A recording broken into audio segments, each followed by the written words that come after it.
Hello everyone, good morning Wagga Base Hospital. This morning is Wednesday the 30th of August and I'm doing this education online in case I missed you during my stay this week. So my name's Amanda from LTR Medical and I've been on site to educate staff about a new device that is replacing the on-cue pain buster ball. So the new device is called the Accufuser. You can see the spelling here on the carry bag. So your hospital has ordered the Accufuser. You've got a few weeks supply left of the on-cue pain buster and then you'll be seeing this new device out there. So just to let you know, I'm going to talk mainly about how it differs from the pain buster, specifically to bring your attention to that. So the Accufuser and the Sympax catheter does not come as a kit.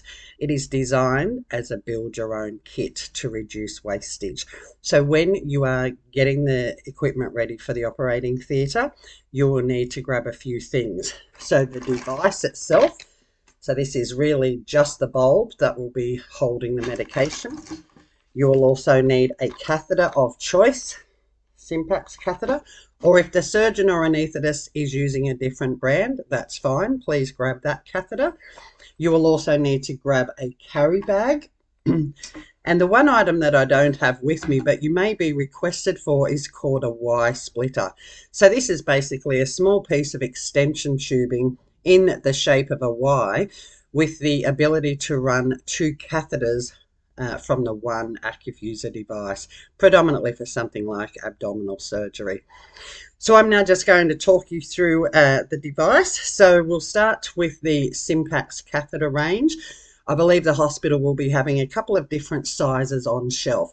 Now, when I say sizes, all that will be changing is the fenestrations, or the holes in the catheter where fluid will be released.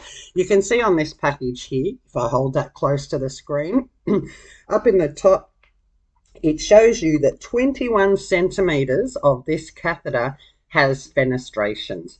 So that's basically where you'll see the different size. And for example, I'll now show you another one.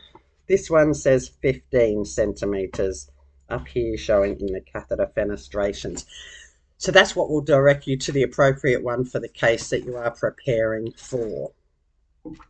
Now, with the Sympax catheters, everything after you open the equipment comes in the kit. So bear in mind, you don't always have to use everything that's in the kit, but I'm just going to let you know what is in here. So there is a small syringe and a smaller needle. I'll actually take this out. So that, for example, could be used for direct infiltration at the site. So those ones.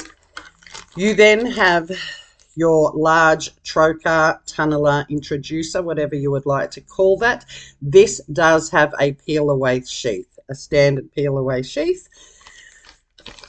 There is also a filter in here. Now, bear in mind, the Accufuser device also has an inline filter. So if you are using the Accufuser, you do not need to use this filter because double filtration can create back pressure and slow equipment down. There is also some dressings there, 3 steri strips and a couple of dressings, and of course the catheter. As you can see, standard catheter. It has the black tip in place, which you need to look for upon removal of the device. These are just standard Luer lock fittings. So that is the catheter. The Accufuser itself, I've actually already preloaded some into here so you can see what it looks like as it loads. So this is the largest size that we have. This is a 600 ml device. You must fill it to at least 50%. So in this device, you must at least put 300 ml in, but you do not need to fill it up completely. This is our filling port. So basically it allows fluid to be injected. It has an anti-reflux valve. You cannot remove fluid from this part. We continue to go down the line. There is a clamp on here. Please don't clamp your line during filling. That creates a memory on the line. No need to clamp the line.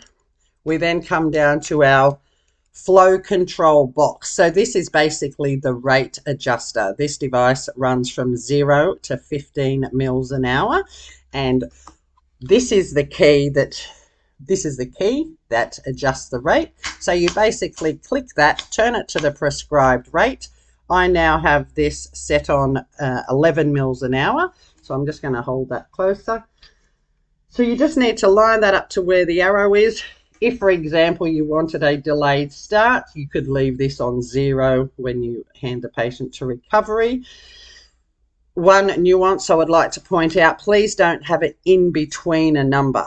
The device doesn't know what it's doing and may affect flow rate. So make sure that arrow is pointing directly on the number. The hospital loves this flow selector because, for example, if a patient had a procedure today and it was running at 5 mils an hour, when that patient is seen tomorrow, if they weren't doing too well, the pain team would be able to adjust the rate accordingly. So that is one benefit and one difference to the device.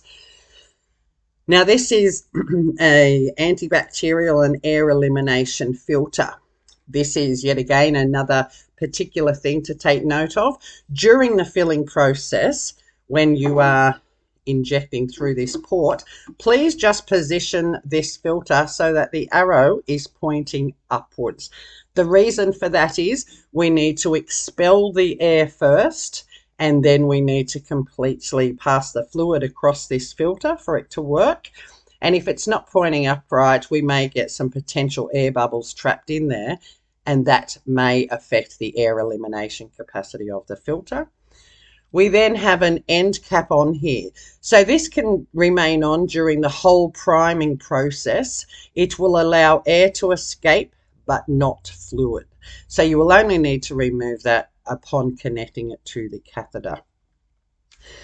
So just to show you how easy it is to fill, because you are used to the pain busters, I'm just going to undo this cap here and just show you that you don't actually need a lot of pressure. And as I'm injecting into that, that balloon is expanding more. As I said, you cannot withdraw from that. So as you are filling the device, basically what will happen is as you're injecting fluid here, fluid will move up into the balloon, but also down the line as well. And that's why we need that filter pointing upwards. Okay, so that's about the main differences of the device. The other thing that you can now see is that the balloon is almost full in here. It's probably difficult to see on camera, but inside here is an internal gauge. So what that means is you can actually see and measure the volume remaining in the device. Please remember we have a nice space here for you to place your label of the ropivacaine that is going into the device. So once you've decided on the rate that has been prescribed on the statewide appropriate form, please remove this key. This does not stay with the patient.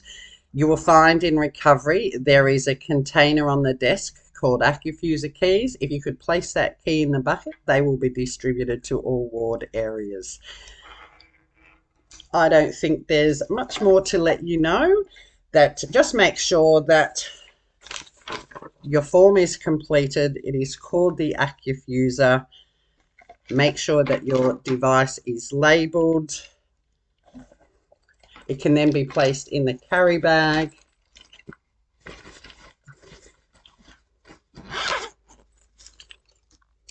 Like so. What I'll be doing now is I will actually place my number on text below. So I'm still registered. I provide 24-hour support. If you have any questions relating to this video or the instruction of the Accufuser, you can please get in touch with me. Have a great day, and I'll see you when I'm at the hospital next. Thank you.